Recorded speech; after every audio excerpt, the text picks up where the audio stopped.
औज़ुबिल्लाहि मिनश्शैतानिर्रजीम बिस्मिल्लाहिर्रहमानिर्रहीम अस्सलाम वालेकुम। मैं उम्मीद कर रहा हूँ मेरे बच्चों सब खैरियत से हो। रिक्वेस्ट थी कुछ स्टूडेंट्स की थी कि सर सेकंड ईयर बायोलॉजी में रिड्यूस सिलेबस से बड़ी प्रॉब्लम हो रही है, क्या सवाल याद करने हैं, क्या सवाल याद नहीं करने हैं। उनको इसमें मसला हो रहा था रिवीजन करने में। तो ये वीडियो लेक्चर बेटा सेकंड ईयर बायोलॉजी के स्टूडेंट्स के लिए है जो रिड्यूस सिलेबस कंडेंस सिलेबस से इस ईयर पेपर देने जा रहे हैं। देखो मैंने सब मार्क कर लिया और अभी मैं आपको डिस्कस करता हूँ। चैप्टर नंबर 1 पे इस वक्त मैं हूँ। चैप्टर 1 है हमारे पास होम्योस्टैसिस ना। उस अब 1.1 इंक्लूड हुआ है। 1.1 का मतलब है इसके अंदर जितने भी सब टॉपिक आ रहे हैं ये तमाम के तमाम इंक्लूड हुए हैं। फिर इसके बाद यानी वो पूरा पेज इंक्लूड था। आप लोग अपनी बुक्स बेटा प्लीज साथ में खोल लो और साथ साथ मार्क भी करते रहो। ये 1.2 है। 1.2 में देखो लिखा है ना 1.2.1 ये भी इंक्लूड हो गया। 1.2.2 ये भी इंक्लूड हो गया। फिर 1.2.3 यानी 1.2 में जितना कुछ है वो सब इंक्लूड हुआ है। ये 1.2.4 इंक्लूड हो गया। ठीक है, ये सारी चीज़ें आपके पास इंक्लूडेड हैं, ये सब आपने करना है। अब 1.3 नहीं है, उसमें एक्सक्रीशन नहीं मेंशन है ना, तो ये नहीं है, आपने मार्क किया, सही है। फिर आप आगे ये सब आपने आगे प्रोसीड किया। एक्सक्रीशन इन एनिमल्स आपके पास उसमें मौजूद है, तो एक्सक्रीशन इन एनिमल आपने किया। जितनी भी इसमें अब पॉइंट्स लिखे हुए हैं वो सब आपने करने। एनिमल की एक्सक्रीशन है, ठीक है। ये पूरा किडनी वाला आपका टॉपिक है, ये तमाम टॉपिक आ गए। फिर इसके बाद आपके पास आ गया बेटा 1.4 किडनी प्रॉब्लम। तो इसमें 1 किडनी प्रॉब्लम आपके पास सारी इंक्लूड हो गई। फिर आपको दिया हुआ है थर्मो रेगुलेशन इन मैमल्स, तो 1.6 आ गया।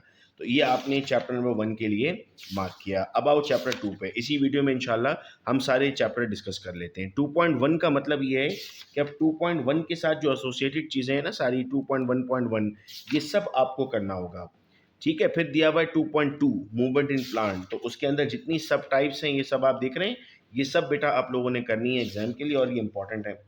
फिर स्केलेटल सिस्टम दिया हुआ है, तो मेन हेडिंग क्या है 2.5 है, तो 2.5.1 और इसके अंदर जो सब स्केलेटन्स आ रहे हैं ये सब कुछ आपको करने होंगे। जब तक नई हेडिंग नहीं आ जाती पुरानी हेडिंग के सारे पार्ट्स आपको करने होते हैं, ठीक है। फिर 2.6 बेटा मार्क हुआ है, तो 2.6 में भी ये सब कुछ आ जाएगा। हम इसी तरह फिजिक्स बना चुके हैं, इसी तरह केमिस्ट्री बना चुके हैं। फिर देखो 2.7 नहीं है क्योंकि एक नई हेडिंग आ गई है ना, ये इंक्लूडेड नहीं है। फिर 2.8 इंक्लूडेड है, तो इसमें बकिया सारी लोकोमोशन शामिल हो गई, एंड तक आ जाएगा। अब 2.9 नहीं है इंक्लूडेड, तो ये आपको नहीं पढ़ना होगा, ठीक है। फिर इसके बाद चैप्टर 3 पर आओ बेटा, तो हेडिंग लगी हुई है कंट्रोल इन प्लांट। 3.1 है ना, तो 3.1 के अंडर की सारी हेडिंग्स आपको करनी होंगी जितनी भी इसके अंडर आएंगी। अब 3.2 प्लांट हार्मोन नहीं है, तो मैंने मार्क भी नहीं किया हुआ, ये सवाल नहीं करना है आपको। फिर आप आ जाओ 3.3 पर, तो coordination and control in animals है। तो फिर इसके बाद आपके पास अब देखो 3.4 जो नर्व इम्पल्स है ना ये नहीं है, क्योंकि ये मार्क नहीं हुआ हुआ, उसमें नहीं लिखा हुआ, तो ये पूरा सवाल आपका एलिमिनेट हो गया। फिर 3.5 भी नहीं है, एवोल्यूशन ऑफ नर्वस सिस्टम। फिर 3.6 है ह्यूमन नर्वस सिस्टम, ये इंक्लूड हो गया इसके अंदर, तो ये आपके ऐसे ही चलता गया। फिर देखो 3.7 नहीं है, फिर 3.8 नहीं है, तो इनको आपने नहीं पढ़ना। फिर क्या चीज़ है सर 3.9 है केमिकल कोऑर्डिनेशन, तो ये आपने पूरा पढ़ना होगा। इसमें सारे हार्मोन्स आ गए बेटा, ये सवाल बहुत इंपॉर्टेंट है। फिर एनिमल बिहेवियर नहीं है 3.10, तो ये एलिमिनेट हो गया। इस तरह आप अपनी मार्किंग करते जाओगे। और एमसीक्यूज़ की वीडियोस तो देख ली होंगी आप लोगों ने, हम पूरी बुक के एमसीक्यूज़ इस तरह पेज नंबर्स पे सॉल्व कर चुके हैं, तो ये आप लोग ऑलरेडी देख चुके होंगे। इसके बाद नेक्स्ट आता है बेटा हमारे पास रिप्रोडक्शन, उसमें 4.1 है। 4.1 का मतलब है एसेक्सुअल रिप्रोडक्शन, तो इसके अंडर की तमाम सब हेडिंग्स बेटा आप लोगों को करनी होंगी। इसके बाद आपके पास आता है 4.2। 4.2 में आपके पास है सेक्सुअल रिप्रोडक्शन, तो सेक्सुअल रिप्रोडक्शन में फिर आपके पास ये तमाम टाइप्स आ जाएंगी, तो 4.2.2 भी आपका इंक्लूड हो जाएगा। फिर 4.2.3 भी इंक्लूड हो जाएगा इसमें। फिर नेक्स्ट आता है आपके पास पॉलिनेशन, तो पॉलिनेशन आपके पास इंक्लूड हो गई, अलग से टॉपिक दिया हुआ था। ये role of pollen tube included है सारा, डबल फर्टिलाइजेशन इंक्लूडेड है। इसके बाद बेटा आप आ जाओ इन्फ्लोरेसेंस, देखो नहीं है इसमें, इन्फ्लोरेसेंस कट हो गई, ठीक है। तो बेटा ये टॉपिक भी एक्सक्लूड हो गया, आपने याद नहीं करना है। फिर इसके बाद देखें सीड डोरमेंसी आपने नहीं करना है, ये भी नहीं मौजूद है। फिर जर्मिनेशन का टॉपिक है बेटा, उसकी टाइप्स हैं, ठीक है। काफ़ी कुछ आसान हो गया है और इस वीडियो के बाद और आपको अंदाज़ा हो जाएगा। ये ट्रांजिशन ऑफ फ्लावरिंग स्टेज है, ये नहीं होगा बेटा। फोटो पीरियोडिज्म नहीं दिया हुआ, देखो मैंने टिक नहीं किया हुआ। फिर टिक हुआ हुआ है एसेक्सुअल रिप्रोडक्शन, ठीक है। तो इसके अंदर फिर जितने भी सब टॉपिक्स आ रहे हैं वो आपने करने होंगे। फिर आ रहा है मेरा बेटा सेक्सुअल रिप्रोडक्शन, तो इसके अंदर जितने भी अभी 4.10 है ना, तो 4.10.1 ये इंक्लूड हो गया, ठीक है।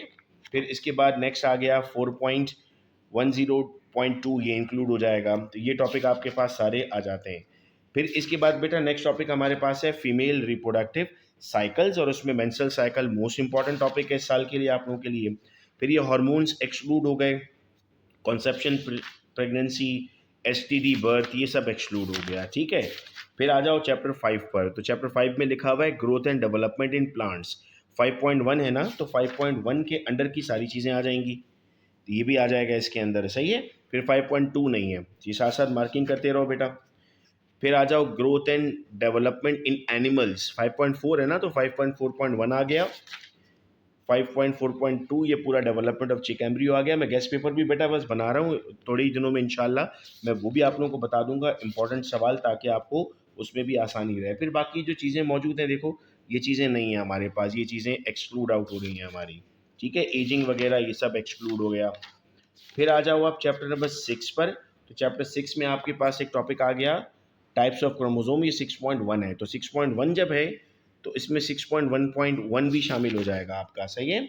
ये बहुत इंपॉर्टेंट है बेटा, इससे ज़रूर कंपोजिशन से सवाल हम एक्सपेक्ट कर रहे हैं। फिर इसके बाद बेटा नेक्स्ट टॉपिक इस चैप्टर का है brief reference to DNA structure, ये आपके पास इंक्लूड हो गया ये सवाल, तो ये 6.4.2 की सब हेडिंग सारी आपने पढ़नी होंगी।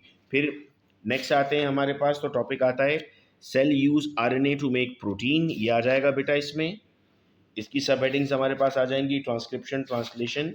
फिर म्यूटेशन का टॉपिक है बेटा 6.6 पर, तो 6.6 की फिर सब हेडिंग्स अगर मौजूद होती हैं वो सारी आपने करनी है, ठीक है। जैसे ये 6.6.1 है तो ये हो जाएगा हमारे पास, ये आएगा, ये चैप्टर कंप्लीट हुआ बेटा। चैप्टर 6-7 में हमारे पास जो है वो 3 टॉपिक्स आएंगे इस चैप्टर में बेटा। हमारे पास 3 टॉपिक हैं टोटल, आइए उन टॉपिक्स को देखते हैं। सबसे पहले हमारे पास आता है बेटा ए माइटोटिक सेल डिवीजन, ए माइटोसिस आ जाएगा। इसके बाद बेटा हमारे पास आएगा माइटोसिस, तो सारे स्टेजेस होंगे माइटोसिस के, सारी सब हेडिंग आएंगी बेटा। और इसके बाद हमारे पास आएगा मियोसिस, तो मियोसिस की हेडिंग्स और स्टेजेस हमारे पास मौजूद होंगे। तो बेटा नेक्स्ट चैप्टर की तरफ बढ़ते हैं। नेक्स्ट चैप्टर हमारे पास चैप्टर 8 है, उसमें 8.1 नहीं है। फिर ये बेटा मार्क करना है आपको 8.2, तो 8.2 है review of Mendel's law of inheritance, तो जितनी भी इसके अंदर हेडिंग्स है ना 8.2.1 फिर 8.2.2 ये सब काउंट हो रही हैं हेडिंग्स। फिर इसके बाद अब जैसे 8.3 है इनकम्प्लीट एंड कंप्लीट डोमिनेंस, तो ये इंक्लूड नहीं हुई है हमारे पास। फिर मल्टीपल एलील्स नहीं है। फिर आपके पास ये टॉपिक है बेटा 8.6 sex determination and sex link inheritance, ये बेटा ड्रोसोफिलिया में भी मेंशन हुआ है उसमें, और ह्यूमंस में भी मेंशन हुआ है मेन में, तो ये सारे क्रॉसेस आपको करने, ठीक है। फिर इसके बाद बेटा ये देखिए वही बुक है जिससे हमने एमसीक्यूज भी अपने सॉल्व किए हुए हैं, वो वीडियोस भी अवेलेबल हैं। फिर चैप्टर नंबर 9 आता है हमारे पास बायोटेक्नोलॉजी। बायोटेक्नोलॉजी में बेटा हमारे पास टॉपिक है जेनेटिक इंजीनियरिंग 9.1, ये इंक्लूडेड है। फिर इसकी जैसे अब 9.1.2 तो ये इंक्लूड हो जाएगा, जो इसके साथ साथ के होते जाएंगे वो इंक्लूड रहेंगे। फिर उसके बाद 9.1.7 स्पेसिफिकली मेंशन हुआ है role of biotechnology in the diagnosis of disease, तो ये बेटा शामिल हो जाएगा। फिर इसके बाद बेटा 9.2 इंक्लूड हुआ है टिश्यू कल्चर, तो ये टिश्यू कल्चर आ जाएगा हमारे पास, ये चैप्टर यहाँ पर कंप्लीट हो गया हमारा। इसके बाद बेटा चैप्टर 10 में हम आते हैं, तो हमें दिया हुआ है इनहेरिटेंस ऑफ एक्वायर्ड कैरेक्टर्स। फिर दिया हुआ है थ्योरी ऑफ नेचुरल सिलेक्शन, ये दोनों इंपॉर्टेंट टॉपिक्स हो गए हमारे पास। और इसके बाद दिया हुआ है artificial selection and its role, और दिया हुआ है हमें एंडेंजर्ड स्पीशीज, तो ये आपके पास हो जाएगा चैप्टर नंबर 10 के लिए। चैप्टर 11 बेटा हमारा एक ही टॉपिक दिया हुआ उसमें द इकोसिस्टम, तो 11.3 की जितनी भी सब हेडिंग्स हैं वो तमाम की तमाम आपको करनी होगी। 11.4 फिर आपको नहीं करना, और इससे आगे भी आपको नहीं करना है। फिर चैप्टर नंबर 12 है सब मेजर इकोसिस्टम्स, उसमें हमारे पास है बेटा लाइफ इन फ्रेश वाटर, तो इसकी जितनी सब हेडिंग्स हैं वो आपको करनी है। फिर बेटा आपके पास टॉपिक है टेरेस्ट्रियल इकोसिस्टम, जिसे हम बायोम्स कहते हैं, ये सब आपके पास आ जाएगा, ये सब आपको याद करने, काफ़ी बड़ा टॉपिक है ये। इसके बाद बेटा लास्ट चैप्टर आता है हमारा renewable and non renewable resources 13.1, ये पूरा शामिल हो जाएगा बेटा। और इसके बाद हमारे पास टॉपिक आता है पॉल्यूशन का। तो इसमें जितनी भी टाइप्स हैं पॉल्यूशन की वो तमाम की तमाम आपके पास आ जाती हैं और ये हमारे पास चैप्टर कंप्लीट होता है। तो इस तरह बेटा हमारे पास तमाम की तमाम टॉपिक्स हमने देख लिए जो रिड्यूस सिलेबस से हमारे पास आ रहे थे। अगर कोई और वीडियो लेक्चर आप चाहते हैं एग्जाम की तैयारी बेहतर करने के लिए तो कमेंट में ज़रूर बता दें या मुझे व्हाट्सअप कर दें। मैं भरपूर चाहूँगा कि आप तमाम के बहुत अच्छे मार्क्स आएँ और आप तमाम के तमाम इंशाअल्लाह डॉक्टर बने और अपना अपने घर वालों का ख्वाब पूरा करें। बहुत शुक्रिया आप तमाम का वीडियो लेक्चर सुनने का। अपना बहुत ख्याल रखना मेरे बच्चों। अल्लाह हाफ़िज़।